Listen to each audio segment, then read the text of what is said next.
Hey everyone. We are moving forward in our Cold War unit.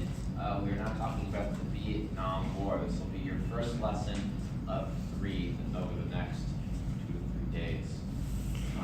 So, just like to start asking, what does anyone here know about the Vietnam War? Other than it took place from 1965 to 1975. Can't say that. It's silly ones. Any volunteers? Yeah. Was it like against communism and stuff? Against communism. Yeah, it was. It was. Anyone else? Intense warfare. Intense warfare. Intense warfare. Very gritty. Yeah.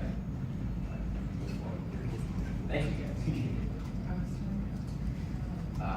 Kind of as Wayland was saying, the Vietnam War is fought over the containment of communism. And it was a war fought from the Americans into the country of Vietnam and Laos and Cambodia. Over 58,000 Americans were killed in the war. There's also a small percentage of Australian soldiers who were killed. I don't have that number here, but it is something important to note that this is a global issue, not just the United States. So this happens because of our principle of containment. And what that is fear that the Soviet Union at the time, who was our big rival, was going to start supporting countries who would oppose the United States. Think of it like a bout or a struggle that you have within a friend group, right? And rather than going up to the other friend and just actually attacking them, you kind of take this passive aggressive, I'm gonna talk to my other friend about it, see how they feel. So there's sort of 2 big powers fighting and smaller roles being played individually here. So these small roles are North Vietnam and South Vietnam. So the North gets the idea that they want to become communist and they want to unify the entire country under communism, thanks to the teachings of Ho Chi Minh, who was a very prolific speaker and political figure during the end of World War II. And so this sort of sparks a little civil war in Vietnam, and they've always been fighting. And that causes the French actually to leave Vietnam and abandon some of their colonies. So they kind of knock on America's door and they say, hey, something weird's going on here. And so America's like, well, we gotta do something about this. So we're gonna start asking some questions and some understanding probes here. We're gonna ask you all, do you think the Vietnam War, based on what I've introduced, nothing else, based on what I've introduced, seems like a good idea? Anyone brave enough to share their thought? Like the USA get involved in Vietnam War? Yeah, does it sound like something that should be? Because I remember back in the days they were scared that a lot of countries communism, other countries will soon follow. Mhm. So the United States were trying to prevent that. Exactly, yeah.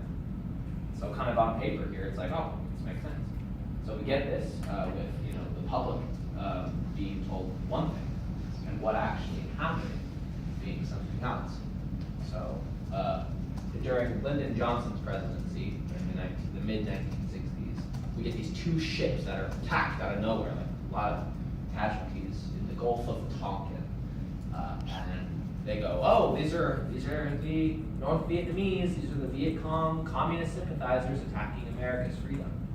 They're going to attack us and we need to strike back. So Lyndon Johnson goes to Congress and says, hey, we need to put boots on the ground and we need to get in there. We need to fight back. We need to defend the South Vietnamese and prevent the spread of communism. Congress, of course, the reason they would go, why would the president go to Congress? Anyone know why the president would go to Congress? Doesn't he have to get permission to send troops in? Yes, Congress has to formally declare war. However, Congress did not declare war. They gave Lyndon Johnson a resolution to utilize the American military in Vietnam. Excellent. So, again, we're afraid of Russian involvement. We're afraid that the Soviet Union is going to have influence over Southeast Asia. But what actually happened was that we were dealing with Vietnam for a while, even back to President Eisenhower. So right at the start of 1960, the CIA takes out an ODM, which is the president of South Vietnam. And that's under President Kennedy. The reason for that is because he outlawed Buddhism, which kind of created a bit of unrest, and they're like, oh, we can't support this. So the Americans actually caused instability. So as I said before, the French leave the area, and this contributes to more political unrest. And Ho Chi Minh gets shut out of a lot of peace talks during the end of World War II, causing him to get more upset. So, as I've just said, the Americans are playing a more and more aggressive role, which gives us the task of going in and fighting a conventional war. What do you think a conventional war sounds like? Does anyone have any idea of how war is fought normally? Anyone? With troops. Sure, that's fine. Open battlefields. Open battlefields. Okay. What are you capturing? Keyword capturing. Their leader. Their leader. Land. Land. Capital. Okay, so, think about when you're kids, you're playing capture the flag. We're gonna go over there, we're gonna get him, and we're gonna get the thing. So on paper, starting a war, starting this fight, is simple. But I'd like you to listen to what one veteran has to say. This is an interview I conducted with one of my neighbors who's a Vietnam War veteran. The enemy was a small group, and they would be in the jungle for long periods of time. They would make their camps, and they would be there for months, maybe years. And so when we came into the area, we made a lot of noise by the helicopters. And by the time we got organized and started to close in on these people in the jungle, we tried to sort of surround them and close in on them and try to find them. But by the time we usually got to their camps, they had disappeared. Maybe they went underground in caves or tunnels or something, but we rarely saw any of them. We got shot at a few times. I think I was in maybe 3 very short firefights.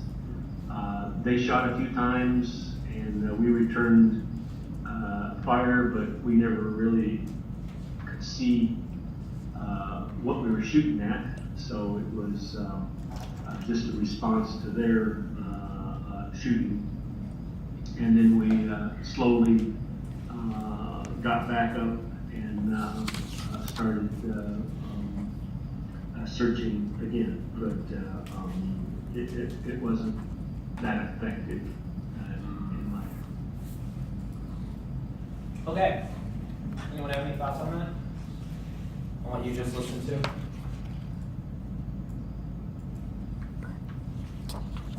I think it's really cool that you were able to get that. Yeah, it was very, a very harrowing and sobering thing to hear about. And obviously, I've cut this up. It's like a long thing and stuff. But in regards to how we thought the war was fought, they can't see who they're fighting. All they can hear are the gunshots. It's kind of crazy. So I've just passed out to each group a different poem. You all have the same poem. But what you're going to do is you're going to pick a reader, pick a feeler, pick a speaker. So one person in your group will read the poem to the rest of you, and you'll read them all together, of course, with your paper. After you've read the poem, one person will speak about how they feel about the poem, and you can kind of get a small discussion going. And then I will ask all 3 groups to share their what they thought about their poem through one speaker. So go ahead and decide who those people are. And I will give you 2 minutes to read your poem.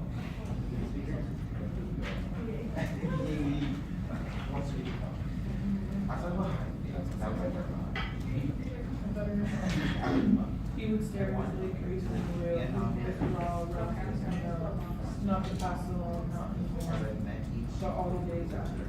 The problem's right here, Lucia, making on. Did you have my husband over there? See, Over there? pulling from this right, this smile, see my nose, his gray eyes, focused up on it, the early morning cloud in the window, as if a ghost still stood where the man was. A voice he broke, and rolled the glass.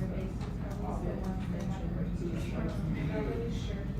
The time was late. It was an accident for his hand, and Peyton accident, staging it so it was beginning the insurance made it more than grace.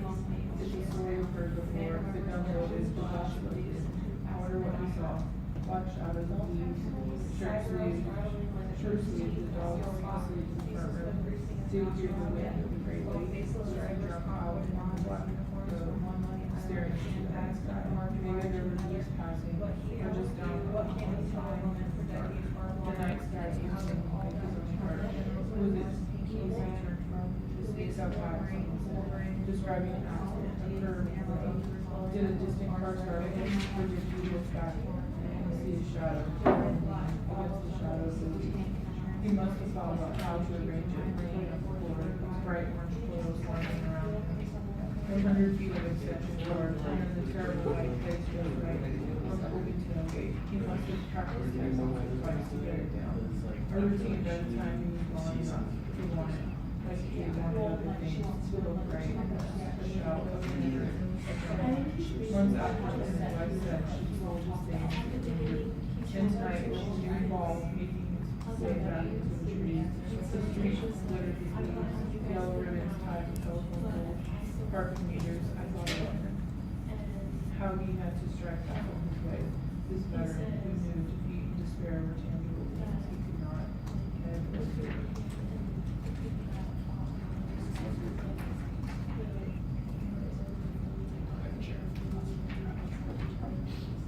Give you a minute.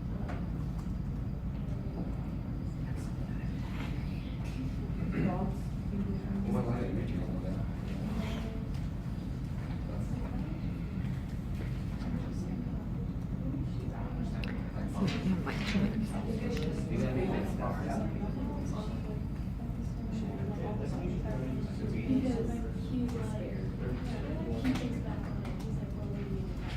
Okay, 5, 4, 3, 2, 1. All right, guys, bring it back. I gave each of you a sonic screwdriver. Go ahead and hold on to it and pass it to each other if you want to talk. I'm gonna end up cutting it short here. I know I didn't give my speakers a chance to speak, but I am running short on time. So what would happen now is we would all talk about how we felt about the poems. And after we talk about that, I would create a prediction map with the class. It would basically illustrate how they think the Vietnam War is going to go based on what they've read from these poems and based on what they heard from the audio. That's pretty much